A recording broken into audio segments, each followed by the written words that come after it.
നമസ്കാരം, welcome to competitive cracker. CC Onam നല്ലോണം പഠിച്ചോണം. നമുക്കിന്ന് ജനറൽ PSC ആയിട്ട് ബന്ധപ്പെട്ട ഒരു ഭാഗം പഠിക്കാം. എല്ലാവരും എപ്പോഴും ആവശ്യപ്പെടുന്നതാണ് പുതിയ മലയാളം കൃതികളെ കുറിച്ചുള്ള കാര്യം ഈ അടുത്തായിട്ട് വന്ന PSCയുടെ എക്സാംസിലെല്ലാം പുതിയ മലയാള നോവലുകളെ കുറിച്ചും ഒക്കെ ചോദ്യങ്ങൾ വന്നിരുന്നു അല്ലെ. അപ്പൊ അത്തരത്തിലുള്ള ഭാഗങ്ങൾ പലപ്പോഴും ബാക്കി പല സബ്ജക്റ്റുകൾ പഠിച്ചവർക്കും പാടായിട്ട് പറയാറുണ്ട്. അപ്പൊ അതുകൊണ്ട് തന്നെ പുതിയ കാലത്ത് ഇറങ്ങിയ പ്രത്യേകിച്ചും നോവലുകളെ പറ്റിയാണ് ചോദ്യം വരാറ് അല്ലെ. സാഹിത്യ അക്കാദമിയുടെ അവാർഡ് കിട്ടിയവയോ അല്ലെങ്കിൽ ഏതെങ്കിലും പ്രധാനപ്പെട്ട പുരസ്കാരങ്ങൾ കിട്ടിയവയോ അതുമല്ലെങ്കിൽ എന്തെങ്കിലും രീതിയിൽ സാമൂഹ്യ പ്രാധാന്യമുള്ള നോവലുകളും ഒക്കെ ചോദ്യങ്ങളിൽ വരാറുണ്ട് അല്ലെ. അപ്പൊ അത്തരത്തിലുള്ള ചില നോവലുകളെ നമ്മൾ ഇന്ന് പരിചയപ്പെടുന്നു. ആ നോവലിന്റെ പ്രമേയവും കഥാപാത്രവും അത് ആരെഴുതിയതാണെന്നുള്ളതും ആ നോവലിനുള്ള പ്രാധാന്യവും ഒക്കെയാണ് ഇന്നത്തെ ക്ലാസ്സിൽ ഉൾപ്പെടുത്തിയിരിക്കുന്നത്. നമുക്ക് നോക്കാം പ്രധാനപ്പെട്ട പുതിയ മലയാള കൃതികൾ ഏതൊക്കെയെന്നുള്ളത്. ഇവിടെ ആദ്യം തന്നെ ഈ ഒരു പുസ്തകത്തിന്റെ ഒരു കവർ കാണുമ്പോഴും ഈ ഒരു പേര് കേൾക്കുമ്പോഴും ഒക്കെ നിങ്ങൾക്ക് എന്തായാലും PSCയുടെ പ്രീവിയസ് ക്വസ്റ്റ്യൻ പേപ്പേഴ്സ് ഓർമ്മ വരുന്നുണ്ടാവും. കാര്യം ഇത്രയും റിപ്പീറ്റ് ചെയ്ത് ചോദിച്ചിട്ടുള്ള വേറൊരു കൃതി ഇല്ലെന്ന് പറയാം അല്ലെ അടുത്ത കാലത്ത്. അപ്പൊ അത്തരത്തിലുള്ള ഒരു പ്രധാനപ്പെട്ട കൃതിയാണ് ഈ സന്തോഷ് കുമാർ രചിച്ച തപോമയിയുടെ അച്ഛൻ എന്നുള്ള നോവൽ. അതിന്റെ പ്രത്യേകത എന്താണ്? 2025 വയലാർ പുരസ്കാരം നേടിയ കൃതിയാണ് തപോമയിയുടെ അച്ഛൻ അല്ലെ. 2025 വയലാർ പുരസ്കാരം നേടിയ കൃതിയാണ്. കിഴക്കൻ ബംഗാളിൽ നിന്നുള്ള പലായനവും അഭയാർത്ഥിയായിട്ടുള്ള ഗോപാൽ ബറുവ എന്നുള്ള കഥാപാത്രത്തിന്റെ ജീവിതവുമാണ് ഈ കൃതിയുടെ പ്രധാനമായിട്ടുള്ള പ്രമേയമായിട്ട് വരുന്നത്. അപ്പൊ അതിലെ കഥാപാത്രങ്ങള് ഈ തപോമയി എന്നുള്ള ഗോപാൽ ബറുവയുടെ പുത്രിയായിട്ടുള്ള തപോമയി എന്നുള്ള ക്യാരക്ടറും അതുപോലെ തന്നെ ഗോപാൽ ബറുവ എന്നുള്ളതുമാണ് പ്രധാനപ്പെട്ട ക്യാരക്ടറായിട്ട് വരുന്നത് അല്ലെ. അപ്പൊ തപോമയിയുടെ അച്ഛൻ ഈ സന്തോഷ് കുമാറിന്റെ രചനയാണ്, നോവലാണ്. 2025 വയലാർ പുരസ്കാരം നേടിയ കൃതിയാണ്. ഗോപാൽ ബറുവ എന്ന് പറയുന്നതാണ് പ്രധാന കഥാപാത്രം. മറ്റൊരു കഥാപാത്രം തപോമയി എന്നുള്ളതാണ്. എന്തിനെ അടിസ്ഥാനമാക്കിയിരിക്കുന്നു? കിഴക്കൻ ബംഗാളിൽ നിന്നുള്ള പലായനവും അതുപോലെ തന്നെ അഭയാർത്ഥികളുടെ ജീവിതത്തെയും പ്രതിനിധീകരിക്കുന്ന രീതിയിലാണ് ഇവിടെ ഗോപാൽ ബറുവ എന്നുള്ള കഥാപാത്രത്തെ ചിത്രീകരിക്കുന്നത്. ഇനി മറ്റൊരു കൃതി, പ്രധാനപ്പെട്ട മലയാളത്തിലെ പുതിയൊരു നോവലില് നമ്മൾ റാം കെയർ ഓഫ് ആനന്ദി എന്നുള്ള നോവലിൽ നിന്നും ചോദ്യങ്ങൾ വന്നിട്ടുണ്ട് അല്ലെ. റാം കെയർ ഓഫ് ആനന്ദിയുടെ പുസ്തകത്തിന്റെ പ്രത്യേകതയായിട്ട് എന്തൊക്കെ പറയാം? കേന്ദ്ര സാഹിത്യ അക്കാദമിയുടെ യുവ പുരസ്കാരം ലഭിച്ച കൃതിയാണ്. 2025 യുവ പുരസ്കാരം ലഭിച്ച കൃതിയാണ്. ഇത് രചിച്ചിരിക്കുന്നത് അഖിൽ പി ധർമ്മജനാണ് അല്ലെ. വളരെ ജനകീയമായിട്ടുള്ള ഒരു നോവലാണ്. ഒരുപാട് ചില രീതിയിലുള്ള സംവാദങ്ങളൊക്കെ സൃഷ്ടിച്ച നോവലാണ് അഖിൽ പി ധർമ്മജന്റെ റാം കെയർ ഓഫ് ആനന്ദി എന്നുള്ളത്. ഇതിൽ കഥാപാത്രങ്ങൾ റാം, ആനന്ദി, വെട്രി, രേഷ്മ, പാട്ടി, മല്ലി ഇതൊക്കെയാണ് വരുന്നത്. അപ്പൊ കഥാപാത്രങ്ങൾ ചോദിച്ചാലും ഓർത്തിരിക്കുക. അതുപോലെ തന്നെ ഇതിന്റെ ഓഥർ അഖിൽ പി ധർമ്മജനാണ്. ഇതിന് കിട്ടിയ പുരസ്കാരം എന്താണ്? 2025 കേന്ദ്ര സാഹിത്യ അക്കാദമിയുടെ യുവ പുരസ്കാരമാണ്. അതുപോലെ തന്നെ ഈ റാം കെയർ ഓഫ് ആനന്ദി രചിച്ച അഖിൽ പി ധർമ്മജന്റെ ഏറ്റവും പുതിയൊരു നോവലൂടെ പുറത്തിറങ്ങിയിട്ടുണ്ട്.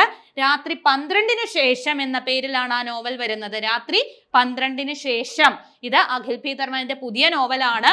ഇതില് വനിതാ സേവ്യർ എന്ന് പറയുന്ന ഒരു പ്രധാന കഥാപാത്രമാണുള്ളത്. വനിതാ സേവ്യർ ഒരു ത്രില്ലർ എന്ന് പറയാവുന്ന വിഭാഗത്തിൽ പെടുത്താവുന്ന നോവലാണ് ഇത് ഈ രാത്രി 12-ന് ശേഷം എന്നുള്ളത്. ഇനി എസ് ഹരീഷ് എന്ന് പറയുന്ന പ്രധാനപ്പെട്ട ഒരു നോവലിസ്റ്റും ചെറുകഥാകൃത്തും ഒക്കെയാണ്. എസ് ഹരീഷിൻ്റെതായിട്ടുള്ള കുറേ കൃതികൾ ഉണ്ട്. പ്രാധാന്യമുള്ളത് എന്നുള്ളത് കൊണ്ട് ആദ്യമേ നമ്മൾ ആ ഒരു എഴുത്തുകാരനുള്ള പ്രാധാന്യം മനസ്സിലാക്കുക. എസ് ഹരീഷിനെ കുറിച്ച് പഠിക്കുമ്പോൾ ആദ്യമായിട്ട് നമ്മളിപ്പോൾ ഓർക്കേണ്ടത് അദ്ദേഹത്തിന്റെ ഏറ്റവും പുതിയ നോവലായിട്ടുള്ള ഈ പട്ടുനൂൽ പുഴു എന്ന് പറയുന്ന നോവലാണ്. പട്ടുനൂൽ പുഴു എസ് ഹരീഷിന്റെ ഏറ്റവും പുതിയ നോവലാണ്. അതിൽ എന്തൊക്കെയാണ്? ഏകാന്തത, വിഷാദം, മനുഷ്യ ജീവിതത്തിന്റെ നിസ്സാരത, അനാഥത്വം ഇതൊക്കെയാണ് ആ നോവലിന് പ്രമേയമാവുന്നത്. അതുപോലെ തന്നെ സാംസ, സ്റ്റീഫൻ, ഇലു എന്നുള്ള ഒരു നായ, വിജയൻ, ആനി, മാർക്സാർ, ശ്യാമ, ദാമു തുടങ്ങിയവരാണ് കഥാപാത്രം. സാംസ, സ്റ്റീഫൻ എന്നുള്ളവരാണ് പ്രധാന കഥാപാത്രം. പിന്നെ ഇലു എന്നുള്ള നായയെ. അപ്പം അത്തരത്തെ ഒരു സങ്കീർണമായിട്ടുള്ള ഒരു പ്രമേയം ആവിഷ്കരിക്കുന്ന എസ് ഹരീഷിന്റെ ഒരു പ്രധാനപ്പെട്ട നോവലാണ് പട്ടുനൂൽ പുഴു എന്നുള്ളത്. ലിയോ ടോൾസ്റ്റോയുടെ കഥാപാത്രങ്ങളുടെ പേരുകളുമായിട്ടും ഒക്കെ ഈ ഒരു നോവലിലെ കഥാപാത്രങ്ങൾക്കുള്ള സാദൃശ്യവും ശ്രദ്ധേയമാണ്. അപ്പൊ അത്തരത്തിലൊക്കെ ചോദ്യം വന്നാൽ ഈ പട്ടുനൂൽ പുഴു എന്നുള്ള എസ് ഹരീഷ് എന്നുള്ള എഴുത്തുകാരന്റെ നോവൽ ഓർക്കണം. എസ് ഹരീഷുമായിട്ട് ബന്ധപ്പെട്ട് നമ്മൾ ഓർക്കുമ്പോൾ ഏറ്റവും പ്രധാനപ്പെട്ട ഒരു വിവാദം സൃഷ്ടിച്ച നോവൽ കൂടി മലയാളത്തിലുണ്ട് അല്ലെ. അതുകൊണ്ടാണ് ഞാൻ നേരത്തെ പറഞ്ഞത് കഥാകാരന് വളരെ പ്രാധാന്യം ഉണ്ടെന്നുള്ളത്. ഇവിടെ കണ്ടോ, ഈ എസ് ഹരീഷിന്റെ പട്ടുനൂൽ പുഴു എന്നുള്ള നോവല് ദ സിൽക്ക് വേം എന്നുള്ള കൃതിയുടെ ഒരു അഡാപ്റ്റേഷൻ അല്ലെങ്കിൽ അതിന്റെ ഒരു പ്രചോദനം ഉൾക്കൊണ്ട് എഴുതിയതാണ് എന്നാണ് പറയപ്പെടുന്നത്. അതുകൊണ്ടാണ് ഈ പുസ്തകം ഇവിടെ ചേർത്തത്. ഓക്കെ, അപ്പൊ റോബർട്ട് ഗാൽബ്രൈത്തിന്റെ ഈ ഒരു സിൽക്ക് വേം എന്നുള്ള കൃതിയിൽ നിന്നും പ്രചോദനം ഉൾക്കൊണ്ട് എഴുതപ്പെട്ടയാന്ന് പറയുന്നുണ്ട്. അടുത്തത് പ്രധാനപ്പെട്ട എസ് ഹരീഷിന്റെ ഒരു നോവലാണ് മീശ അല്ലെ. മീശ എന്നുള്ള നോവൽ നേരത്തെ ഞാൻ പറഞ്ഞു വിവാദം സൃഷ്ടിച്ച നോവലാണ്. അതിന്റെ പ്രസിദ്ധീകരണം തടഞ്ഞു വെക്കുകയൊക്കെ ചെയ്തു. മാതൃഭൂമി ആഴ്ച പതിപ്പിൽ ഖണ്ഡശ പ്രസിദ്ധീകരിച്ചു തുടങ്ങിയ നോവലാണ് മീശ എന്നുള്ള നോവൽ. അതിന്റെ പ്രത്യേകത നോക്കിക്കേ, കേരളത്തിലെ ജാതീയ ജീവിതവും ദളിത് പശ്ചാത്തലവുമാണ് അതിൽ ആവിഷ്കരിക്കുന്നത്. മാതൃഭൂമി ആഴ്ച പതിപ്പിലാണ് പ്രസിദ്ധീകരിച്ചു വന്നത്. ഹിന്ദു സംഘടനകളുടെ ഇടപെടലിനെ തുടർന്ന് ഈ നോവൽ നിരോധിച്ചു. DC ബുക്സ് പുസ്തക രൂപത്തിൽ പിന്നീട് ഈ നോവൽ പ്രസിദ്ധീകരിക്കുകയാണ് ചെയ്തത്. ഇംഗ്ലീഷ് പരിഭാഷ ജയശ്രീ കളത്തിലാണ് ഇതിന്റെ ഇംഗ്ലീഷ് പരിഭാഷ നിർവഹിക്കുന്നത്. അപ്പൊ അത്തരത്തിൽ വളരെ പ്രാധാന്യമുള്ള ഒരു നോവലാണ് മീശ എന്നുള്ളത് അല്ലെ. ഒരു വിവാദം സൃഷ്ടിച്ച നോവൽ എന്നുള്ള മീശ. അതിനെ സ്റ്റേറ്റ്മെന്റ് കൈൻഡ് ഓഫ് ക്വസ്റ്റ്യൻസ് ആക്കിയിട്ട് ഇതിന്റെ പ്രധാന വസ്തുതകൾ തന്നിട്ട് ചോദിച്ചാൽ ഇതിൽ ശരിയായ പ്രസ്താവനകൾ, ഈ നോവലിനെ കുറിച്ചുള്ള ശരിയായ പ്രസ്താവനകൾ, തപോമയുടെ അച്ഛൻ എന്നുള്ള നോവലിനെ കുറിച്ച് അങ്ങനെ ചോദ്യം വന്നിട്ടുണ്ട് അല്ലെ. അപ്പൊ അത്തരത്തിലൊക്കെ ചോദിച്ചാലും നമ്മൾ പ്രധാനപ്പെട്ട പോയിന്റ്സ് ഇങ്ങനെ ഓർത്തിരുന്നാൽ മതി. അടുത്ത ഒരു നോവലാണ് പ്രതിചരിത്ര നോവൽ ആയിട്ടുള്ള എസ് ഹരീഷിന്റെ തന്നെ ഓഗസ്റ്റ് 17. എന്താണ് പ്രതിചരിത്ര നോവൽ? നമുക്ക് ഈ ചരിത്രം പറയുന്ന കാര്യങ്ങളെ മറ്റൊരു വീക്ഷണകോണിലൂടെ, ഒരു കാഴ്ചപ്പാടിലൂടെ എഴുത്തുകാരൻ നോക്കിക്കാണുന്നതാണ് പ്രതിചരിത്ര നോവൽ. അതായത് ശരിക്കുള്ള ചരിത്രത്തിന്റെ സമാന്തരമായി തന്നെ നമ്മളുടെ കാഴ്ചപ്പാടിൽ, എഴുത്തുകാരന്റെ കാഴ്ചപ്പാടിലൂടെയുള്ള ഒരു വ്യത്യസ്ത ചരിത്രത്തെയാണ് അവിടെ അവതരിപ്പിക്കുന്നത്. അപ്പൊ അത്തരത്തിൽ ഒരു പ്രതിചരിത്ര നോവൽ എന്ന് വിശേഷിപ്പിക്കാവുന്ന നോവലായിട്ട് പറയാവുന്നതാണ് ആഗസ്റ്റ് 17 എന്നുള്ള നോവൽ.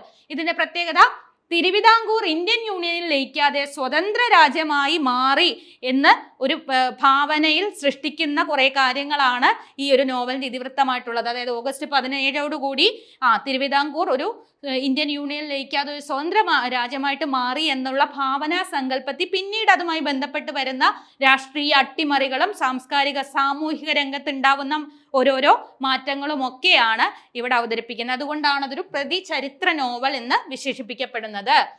ഭാസി അല്ലെങ്കിൽ അവറാച്ചൻ, പിന്നെ അനേകം ചരിത്ര ക്യാരക്ടേഴ്സ് ഇതിൽ വരുന്നുണ്ട്. എഴുത്തുകാരനായിട്ടുള്ള ബഷീറിനെ ഇതിൽ അവതരിപ്പിക്കുന്നുണ്ട്.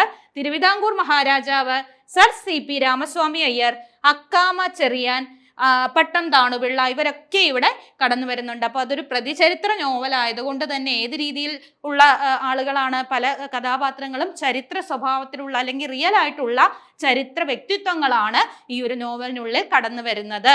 അപ്പൊ അങ്ങനെ ഒരു പ്രത്യേകതയുള്ള നോവൽ ഓപ്ഷനിൽ നിന്ന് തിരഞ്ഞെടുക്കാൻ ചോദ്യം വന്നാൽ നമ്മൾ ഓർത്തിരിക്കുക ഓഗസ്റ്റ് 17 എസ് ഹരീഷിന്റെ ആണ്. അതാണ് പ്രതിചരിത്ര നോവലിന്റെ സ്വഭാവത്തിലുള്ളത്. ഇനി അടുത്തത് അദ്ദേഹത്തിന്റെ കേരള സാഹിത്യ അക്കാദമി അവാർഡ് നേടിയ ഒരു കൃതിയാണ്, ഒരു ചെറുകഥാ സമാഹാരമാണ് ആദം എന്നുള്ളത്. അത് 2016 കേരള സാഹിത്യ അക്കാദമി അവാർഡ് നേടുന്നത്. അതിൽ പ്രാധാന്യമുള്ളൊരു കഥയുണ്ട്, മാവോയിസ്റ്റ് എന്ന് പറയുന്ന കഥ. ഈ മാവോയിസ്റ്റ് എന്നുള്ള കഥയെയാണ് ജല്ലിക്കെട്ട് എന്നുള്ള സിനിമയാക്കി മാറ്റിയത്. ലിജോ ജോസ് പെല്ലിശ്ശേരി സംവിധാനം ചെയ്ത ജല്ലിക്കെട്ട്, ഇത് മാവോയിസ്റ്റ് എന്നുള്ള കഥയെയാണ് സിനിമയാക്കിയത്. ആ കഥ ഈ ആദം എന്നുള്ള എസ് ഹരീഷിന്റെ കേരള സാഹിത്യ അക്കാദമി അവാർഡ് നേടിയ കഥാസമാഹാരത്തിൽ ഉൾപ്പെട്ടിട്ടുള്ള കഥയാണെന്നുള്ളത് ഓർത്തിരിക്കുക. അദ്ദേഹത്തിന്റെ മറ്റൊരു പ്രധാനപ്പെട്ട കഥാസമാഹാരമാണ് അപ്പൻ എന്നുള്ളത്. അപ്പൊ എസ് ഹരീഷുമായിട്ട് ബന്ധപ്പെട്ട പ്രധാനപ്പെട്ട കാര്യങ്ങളാണ് ഞാൻ പറഞ്ഞത്. ഇനി അടുത്തൊരു നോവല് പച്ച മഞ്ഞ ചുവപ്പ്. പച്ച മഞ്ഞ ചുവപ്പ് എന്നുള്ളത് TD രാമകൃഷ്ണൻ എന്ന് പറയുന്ന എഴുത്തുകാരന്റെ നോവലാണ്. നോവൽ 2021 പുറത്തിറങ്ങുന്നത്.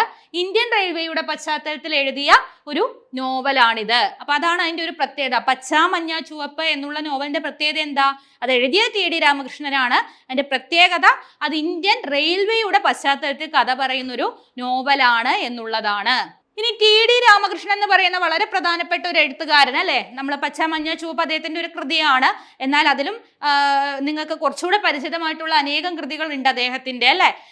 അപ്പൊ ഇവിടെ ഫ്രാൻസിസ് എട്ടിക്കോര എന്നുള്ള കൃതി, സുഗന്ധി എന്ന ആണ്ടാൾ ദേവനായകി എന്നുള്ള കൃതി, ഈ കൃതിക്ക് വയലാർ അവാർഡും കേരള സാഹിത്യ അക്കാദമി അവാർഡും ലഭിച്ചിട്ടുണ്ട്.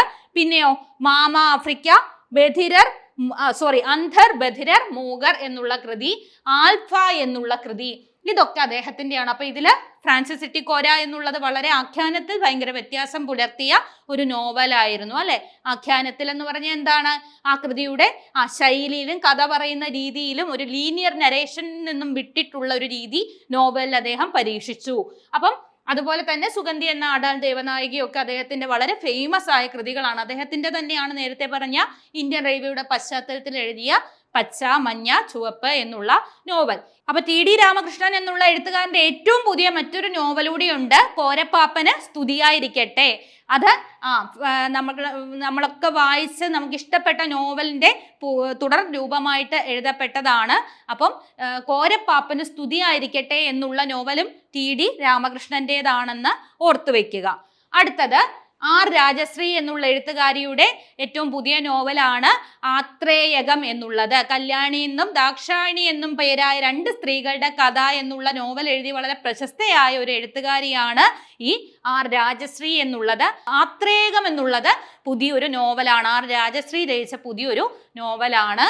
ഇത് മഹാഭാരത ഇതിഹാസത്തിന്റെ പശ്ചാത്തലത്തിൽ ഇതിഹാസങ്ങൾ പാർശ്വവൽക്കരിച്ച മനുഷ്യരുടെ കഥ പറയുന്ന നോവലാണ്. അതുകൊണ്ട് തന്നെ ഈ പുരാണങ്ങളിലുള്ള അനേകം കഥാപാത്രങ്ങൾ ഇതില് പ്രാതിനിധ്യ സ്വഭാവത്തിൽ കടന്നു വരുന്നുണ്ട്. അപ്പം മഹാഭാരതം പോലുള്ള ഇതിഹാസത്തിലെ പ്രധാന കഥാപാത്രങ്ങളൊക്കെയും ഇവിടെ കടന്നു വരുന്നുണ്ട്. നിരാമിത്രൻ എന്നുള്ളത് പണ്ടത്തെ പുരാണത്തിലെ ശിഖണ്ഡി എന്നുള്ള ക്യാരക്ടറിന്റെ ഒരു പുനരാവിഷ്കാരമാണ്. പിന്നെ ചൂടകൻ, ഇള തുടങ്ങിയിട്ടുള്ള കഥാപാത്രങ്ങളും ഒക്കെ കടന്നു വരുന്നുണ്ട്. അപ്പം പാർശ്വവൽക്കരിക്കപ്പെട്ട മനുഷ്യരുടെ പുരാണങ്ങൾ പറയാത്ത കഥ പറയുന്ന ഒരു നോവൽ കൂടിയാണ് ഏത്, ആത്രേയകം. എഴുതിയത് ആർ രാജശ്രീയാണ് എന്നോർക്കുക. ഇനി സേതുവിന്റെ പ്രധാനപ്പെട്ട ഒരു പുതിയ നോവലാണ് അന്തകവള്ളികൾ. പ്രകൃതിയുടെ നിർമ്മിത ദുരന്തം പ്രമേയമാകുന്നു എന്നുള്ളതാണ് അല്ലെ. നമ്മൾക്കറിയാം ചുറ്റുമുള്ള സ്ഥലങ്ങളൊക്കെ തന്നെയും പ്രകൃതിയിൽ നിന്നും വരൾച്ച ബാധിച്ചും അല്ലാതെ മലിനമായിട്ടും ഒക്കെ പൊക്കോണ്ടിരിക്കുകയാണ്. അപ്പൊ അത്തരത്തിൽ പോവാവുന്ന അല്ലെങ്കിൽ അത്തരത്തിൽ ഇല്ലാതാവുന്ന കുറെ പ്രദേശങ്ങളെയൊക്കെ ഒരു സാങ്കല്പികമായിട്ടും ഒക്കെ കണ്ടുകൊണ്ട് എഴുതപ്പെട്ട ഒരു നോവലാണ് സേതുവിന്റെ അന്തകവള്ളികൾ എന്നുള്ള നോവൽ. കാവേരി, മുരുകൻ, വെങ്കി, പ്രിയംവദ, കതിരൻ തുടങ്ങിയ ക്യാരക്ടേഴ്സ് ഒക്കെ കടന്നു വരുന്നുണ്ട് ഈ നോവലിൽ. അപ്പൊ അന്തകവള്ളികൾ എന്നുള്ളത് സേതു എന്നുള്ള വളരെ പ്രശസ്തനായ പണ്ടുകാലം തൊട്ടേ ഉള്ള എഴുത്തുകാരനാണ്, അദ്ദേഹത്തിന്റെ പുതിയ നോവലാണ്. ഇനി നോക്കിക്കേ, ബെന്യാമിൻ, ആടുജീവിതവും ഒക്കെ നിങ്ങൾ വായിച്ചിട്ടുണ്ടാവും അല്ലെ. അപ്പൊ ബെന്യാമിൻ എന്നുള്ള എഴുത്തുകാരന്റെ പുതിയ നോവലാണ് മൾബറി എന്നോട് നിന്റെ സോർബയെ കുറിച്ച് പറയൂ എന്നുള്ള നോവൽ. ഇത് നിക്കോസ് കസാന്തിസാക്കിസിന്റെ പ്രശസ്ത നോവലായിട്ടുള്ള സോർബ ദ ഗ്രീക്ക് വളരെ പ്രശസ്തമായ ഒരു നോവലാണ്. ഈ കൃതിയോടുള്ളൊരു സംവാദം, ആ കൃതിയോടും അതിന്റെ എഴുത്തുകാരനോടും ഒക്കെ ഉള്ളൊരു സംവാദമായിട്ട് ആ ഒരു നോവലിന്റെ പശ്ചാത്തലം ഒക്കെ ഉൾക്കൊണ്ടുകൊണ്ട് രചിക്കപ്പെട്ട അങ്ങനെ ഒരു കലർത്തിയ ഒരു രചനയാണ്. അപ്പൊ അതുകൊണ്ട് തന്നെ അതില് ഷെൽവി എന്ന് പറയുന്ന ഒരു പ്രധാന ക്യാരക്ടർ വരുന്നുണ്ട്. പുസ്തകങ്ങൾക്കും വായനയ്ക്കും വേണ്ടി തന്റെ ജീവിതം സമർപ്പിച്ച പ്രസാധകന്റെ ഒരു ക്യാരക്ടറാണ് ഷെൽവി എന്നുള്ളത്. അത്തരത്തിലുള്ള ആ പുസ്തകത്തിൻ്റെതായിട്ടുള്ള ഒരു പ്രമേയവും കൂടി ഉൾക്കൊണ്ട് ആ പശ്ചാത്തലം ഒക്കെ കടന്നു വരുന്നൊരു നോവൽ കൂടിയാണ് മൾബറി എന്നോട് നിന്റെ സോർബയെ കുറിച്ച് പറയൂ എന്നുള്ള ബെന്യാമിന്റെ പുതിയ നോവൽ. പിന്നെ നമ്മുടെ KR മീര എന്നുള്ള വളരെ പ്രധാനപ്പെട്ട എഴുത്തുകാരിയുടെ പുതിയൊരു രചനയാണ് കലാച്ചി എന്നുള്ളത്. രാഷ്ട്രീയപരവും മനഃശാസ്ത്രപരവുമായ പ്രമേയം ഉൾക്കൊള്ളുന്നൊരു രചന കൂടിയാണ്. ഫിദ, ഇജ, സബൂർവാനന്ദ് എന്നിവരാണ് ഇതിലെ പ്രധാന ക്യാരക്ടേഴ്സ് ആയിട്ട് വരുന്നത്. അനേകം നോവലുകൾ ഇറങ്ങാറുണ്ട് അല്ലെ. അപ്പം ഒരുപാട് നോവലുണ്ട്, പക്ഷെ അതിൽ ചോദ്യ സാധ്യതയുള്ള പ്രാധാന്യമുള്ള നോവലുകളെയാണ് നമ്മൾ പരിചയപ്പെടുന്നത്. ചെറിയൊരു സമയം കൊണ്ട് ഇത് ഫുള്ളായിട്ട് കംപ്ലീറ്റ് ആയിട്ട് നമുക്ക് പറഞ്ഞു തീർക്കാൻ പറ്റില്ല. അപ്പൊ ക്ലാസ്സുകൾ കേൾക്കുന്നവർക്ക് അറിയാം, നമ്മൾ ഇത് കൂടുതൽ ഡീറ്റെയിൽസ് ഉൾപ്പെടുത്തി തന്നെ ഓരോ വർഷങ്ങളുടെ ഒക്കെ ഇയറിന്റെ ഒക്കെ പ്രാധാന്യം പറഞ്ഞുകൊണ്ട് തന്നെ നോവലുകളെ പരിചയപ്പെടുത്താറുണ്ട്. അപ്പൊ ചുരുങ്ങിയ സമയം സമയം കൊണ്ട് പരിചയപ്പെടുത്താവുന്ന നോവലുകളാണ് നമ്മളിപ്പോൾ പറഞ്ഞുകൊണ്ടിരിക്കുന്നത്. അപ്പൊ നമുക്കറിയാം ഒരുപാട് നോവലുകൾ പുതിയതായിട്ട് വരുന്നുണ്ട്. പക്ഷെ ചോദ്യ സാധ്യതയുള്ള പ്രധാനപ്പെട്ട നോവലുകളാണ്, PSCക്ക് ചോദ്യം വരാവുന്ന നോവലുകളാണ് നമ്മൾ പലപ്പോഴും പറയുന്നത്. അപ്പൊ ക്ലാസ്സുകളൊക്കെ കൃത്യമായി അറ്റൻഡ് ചെയ്യുന്നവർക്ക് അറിയാം, നമ്മൾ ക്ലാസ്സുകളിൽ കൃത്യമായിട്ടുള്ള വർഷങ്ങളും അതുപോലെ കൃത്യമായ ഡീറ്റെയിൽസും ഒക്കെ കൂടുതൽ ഉൾപ്പെടുത്തിയിട്ട് തന്നെ ഈ നോവലുകളെ പരിചയപ്പെടുത്താറുണ്ടല്ലേ. അപ്പൊ നമുക്ക് ഇവിടെ സമയപരിമിതി ഉള്ളതുകൊണ്ട് വളരെ പ്രധാനപ്പെട്ട നോവലുകളും വളരെ പ്രധാനപ്പെട്ട വിവരങ്ങളും മാത്രമാണ് ഇവിടെ ഉൾക്കൊള്ളിച്ചിരിക്കുന്നത്. അടുത്തൊരു നോവൽ നോക്കിയേ, GR ഇന്ദുഗോപൻ എന്ന് പറയുന്ന വളരെ പ്രധാനപ്പെട്ട സാഹിത്യകാരൻ എഴുതിയ ആനോ എന്നുള്ള നോവൽ. ആനോ എന്നാണ് നോവലിന്റെ പേര്. ഇതിന്റെ പ്രത്യേകത എന്താണ്? 2024 കേരള സാഹിത്യ അക്കാദമി അവാർഡ് നേടിയ നോവൽ എന്നുള്ള പ്രത്യേകതയാണ് ആനോ എന്നുള്ള നോവലിനുള്ളത് അല്ലെ. അപ്പൊ പുതിയ സാഹിത്യ അക്കാദമി അവാർഡ് പ്രഖ്യാപിച്ചപ്പോൾ അതിലെ നോവലിനുള്ള പുരസ്കാരം നേടിയ നോവലാണ് ആനോ എന്നുള്ള GR ഇന്ദുഗോപന്റെ നോവൽ. അപ്പം ഇതിലെ ഒരു ചരിത്ര നോവലാണ്. ചരിത്ര പുരുഷന്മാരും ചരിത്ര സംഭവങ്ങളും ഒക്കെയാണ് ഈ നോവലില് കടന്നു വരുന്നത് അല്ലെ. അപ്പൊ അത്തരത്തിലുള്ള ഒരു ചരിത്ര നോവൽ എന്നുള്ള പ്രത്യേകത ഏതിനുണ്ട്? GR ഇന്ദുഗോപന്റെ ആനോ എന്നുള്ള നോവലിനുണ്ട്. അപ്പോ സമയം പരിമിതി ഉണ്ട് അല്ലെ, സമയപരിമിതി ഉണ്ട്. അപ്പൊ അതുകൊണ്ട് തന്നെ നമുക്ക് കുറച്ച് നോവലുകളെ പരിചയപ്പെടാൻ പറ്റുള്ളൂ. മലയാള സാഹിത്യത്തെ സംബന്ധിച്ചിടത്തോളം അനേകം ചോദ്യ സാധ്യതയുള്ള ഒരുപാട് നോവലുകൾ കടന്നു വരാറുണ്ട്. അപ്പം ഇപ്പോൾ ക്വസ്റ്റ്യൻസ് എടുത്ത് നോക്കിയ പാറ്റേൺ മാറിയിട്ടുണ്ട്. മലയാളത്തെ കുറച്ചുകൂടി കാര്യമായിട്ട് തന്നെ നമ്മൾ പരിഗണിക്കേണ്ടതുണ്ട്. കാര്യം എന്താണ്? ചോദ്യങ്ങൾ വരുമ്പോൾ അപ്പോൾ നമുക്കറിയാം മലയാള സാഹിത്യത്തെ സംബന്ധിച്ചിടത്തോളം ഓരോ ദിവസവും പുതിയ പുതിയ കൃതികൾ വന്നുകൊണ്ടിരിക്കുകയാണ് അല്ലേ.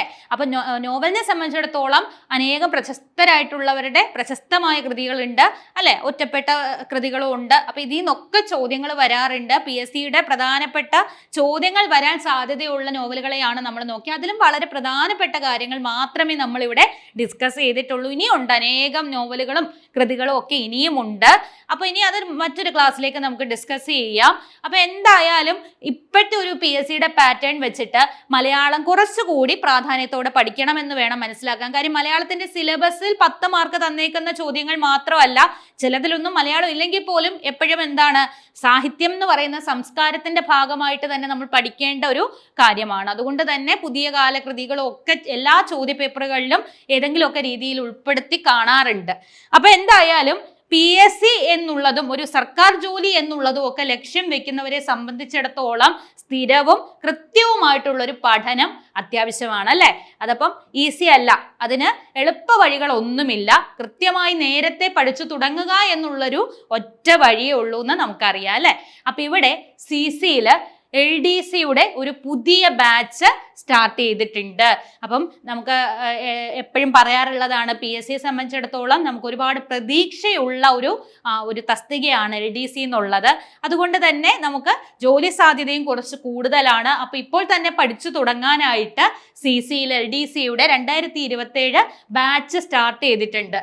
അപ്പോൾ നിങ്ങൾക്ക് ഈ ഒരു കോഴ്സിലേക്ക് ജോയിൻ ചെയ്യാനായിട്ട് കൂടുതൽ വിവരങ്ങൾ അറിയാനായിട്ടും ഒക്കെ ഈ കോണ്ടാക്ട് നമ്പറിൽ വിളിച്ചാൽ മതി.